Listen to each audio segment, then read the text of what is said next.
Hola a todos, Dios los bendiga.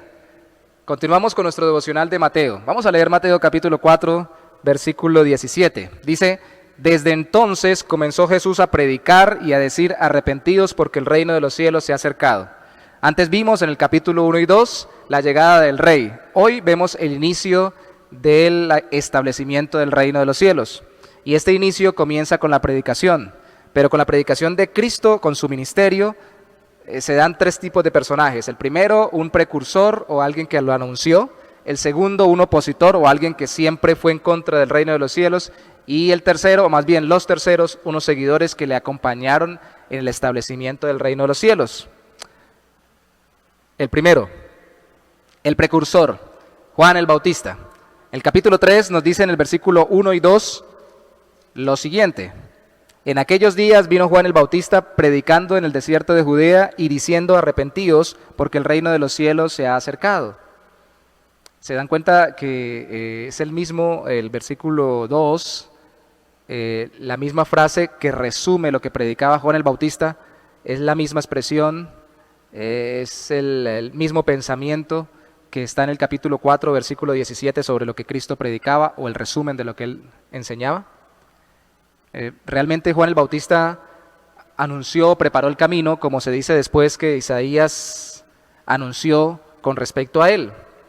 Claro, siempre Mateo citando el Antiguo Testamento para corroborar todo lo que va escribiendo sobre el ministerio de Cristo y ahora sobre Juan el Bautista, también en el capítulo 3. Y luego dice que Juan el Bautista cómo anunciaba esto y enseñaba esto, que se arrepintieran, pues bautizándolos a todos los que venían a él. Y los que se bautizaban, de acuerdo al versículo 6 del capítulo 3, lo hacían confesando sus pecados. Entonces Juan el Bautista no quería simplemente que cumplieran un rito. Habían lavamientos ya purificadores, rituales en el Antiguo Testamento para separar cosas, incluso para purificar personas cuando estaban impuras, ceremonialmente hablando. No, lo que él quería era que los corazones se arrepintieran. Y para eso lo mejor no es decir me arrepiento ni cumplir un rito, sino realmente confesar los pecados, reconocerse pecador. Por eso cuando se le acercaron los fariseos, los líderes de los saduceos y de los fariseos, los judíos que no se habían arrepentido, él les llamó generación de víboras, como Cristo les llamaría luego.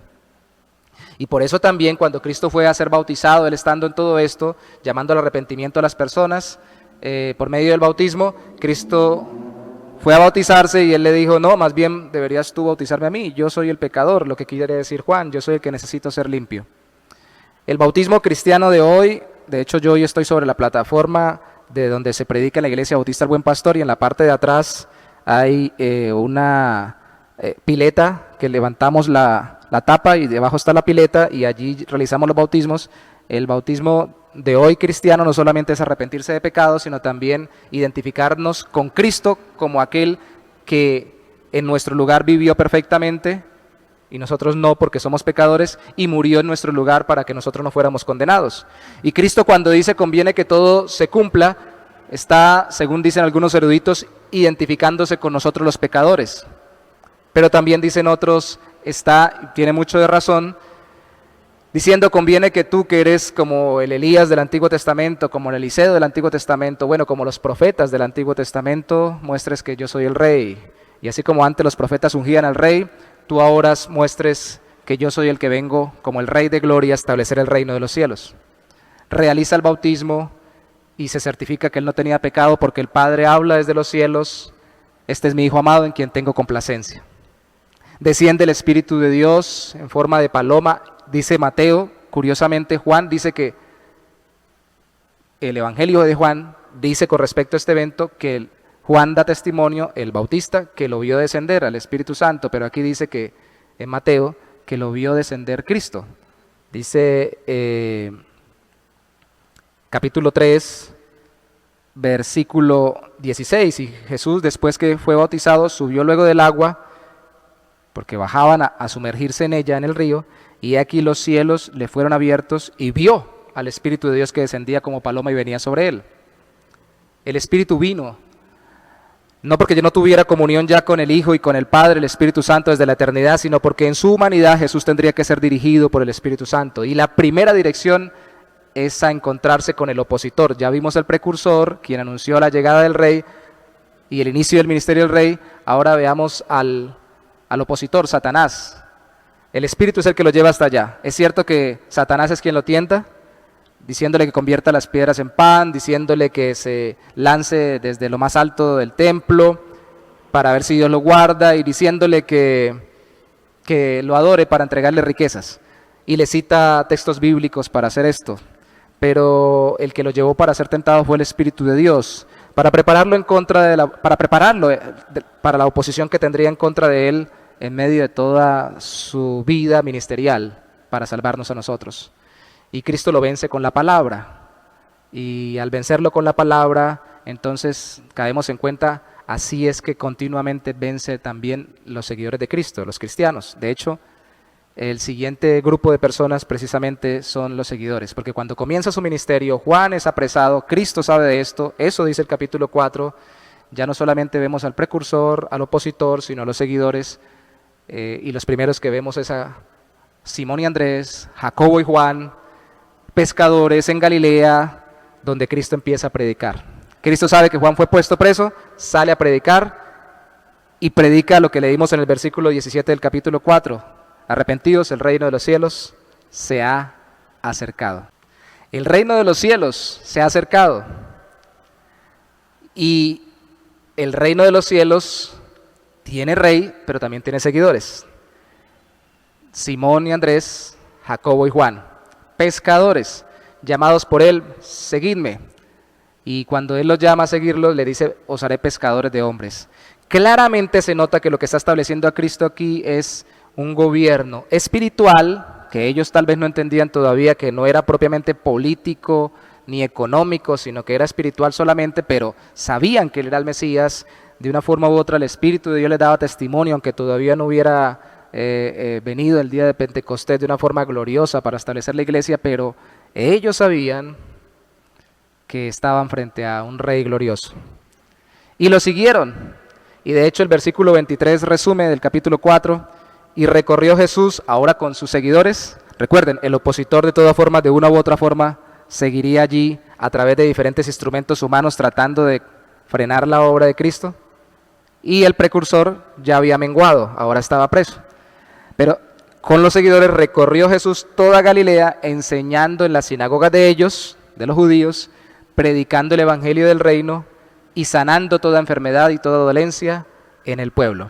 Primero enseñaba en las sinagogas a los que ya se decían que eran creyentes en el Dios de Israel, no en él, para darles a entender, como Mateo lo quiere hacer aquí ver en todo el evangelio, que el Antiguo Testamento anunciaba su venida y que él era el Mesías anunciado, el Rey de la Gloria. Pero también predicaba el evangelio. Evangelio significa buenas nuevas o buenas noticias, y predicar significa proclamar externamente, y sanaba toda dolencia del pueblo. De hecho, al final del capítulo se dice que vino gente incluso de Siria y de diferentes partes, más allá del río Jordán, de la provincia de Judea, y la gente venía a que lo sanaran. Mucha gente lo siguió. Muchos paralíticos, dice allí, muchas personas fueron liberadas de tormentos, de los endemoniados, los lunáticos, los paralíticos fueron sanados, y de diferentes enfermedades, hasta el otro lado del Jordán. Pero no todos le siguieron. ¿Es usted de los seguidores? ¿O es simplemente de aquellos que quieren recibir la sanidad o el milagro? O peor aún, es instrumento de el mismo Satanás, no siguiendo a Cristo, ya se hace estorbo a los que lo siguen, pero al mismo tiempo oponiéndose a hacer su voluntad y no ayudando a otros a que la hagan. ¿O quiere ser, si ya sigue a Cristo, uno de los que lo proclaman, si es necesario hasta la muerte, como lo hizo Juan el Bautista? Esa es la pregunta. Él ya vino, ya vivió, ya murió por nosotros, pero recuerden, este es el personaje más importante de la historia humana, porque nunca nadie ha hecho lo que él hizo, porque nunca nadie era quien él es. Perfecto Dios, perfecto hombre, estableció su reino. Dice que él predicaba el evangelio del reino en el capítulo 4. El evangelio del reino, versículo 23. La buena nueva del reino es que llegó el rey. Sea usted de los que le siguen. Y si ya se ha arrepentido de sus pecados confesando su culpa y sabiéndose pecador y no solamente cumpliendo ritos, Y si ya no quiere andar con quienes se le oponen, o por lo menos quiere más bien ayudarlos predicándoles para que salgan de la oscuridad de las tinieblas y quiere que vivan para la gloria de Dios, pues en cada detalle de su vida, en cada aspecto de su corazón, confiese sus pecados y mire si Cristo está reinando.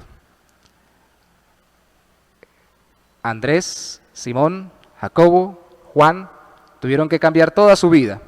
No todo el mundo ahora dejará todas las cosas, pero sí tendremos que estar dispuestos a hacer cambios si es necesario, hasta lo que menos imaginábamos, para poder seguir al Señor. No porque si no lo hacemos no lo podemos seguir, sino porque si no estamos dispuestos realmente no creemos que Él sea el Rey de Gloria. Oremos. Señor, te damos gracias y te pedimos nos ayudes a entender que no solo viniste, sino que también fuiste anunciado por tu precursor, por Juan, en ese momento, y tuviste la oposición de Satanás directa y a través de quienes él pudiera manipular entonces. Hoy nosotros queremos anunciarte en vez de oponernos a ti, o más aún queremos seguirte como Juan, como Jacobo, como Simón, como Andrés. Ayúdanos a rendir cada área de nuestra vida a ti, Señor, y a caminar contigo. Ayúdanos a proclamarte como Juan te proclamó. Y ayúdanos por la obra de tu Espíritu Santo a rendir cada área de nuestro corazón a la obra tuya, para que no solamente esperemos sanidades, milagros, provisiones de tu mano, sino que deseemos servirte con todo nuestro corazón y verte reinar glorioso en la vida de los demás, mientras regresas, Señor, y estableces tu reino eterno y glorioso cuando todo esto termine. Cuando termine este siglo, como tú le llamas, o esta era, o este tiempo en el que vivimos, y tú regreses a establecer tu reino pleno. Damos gloria a ti en el nombre de Jesús, oh Padre. Bendecimos tu nombre, Hijo. Gracias por tu guía, Espíritu Santo. Amén y amén. Dios los bendiga.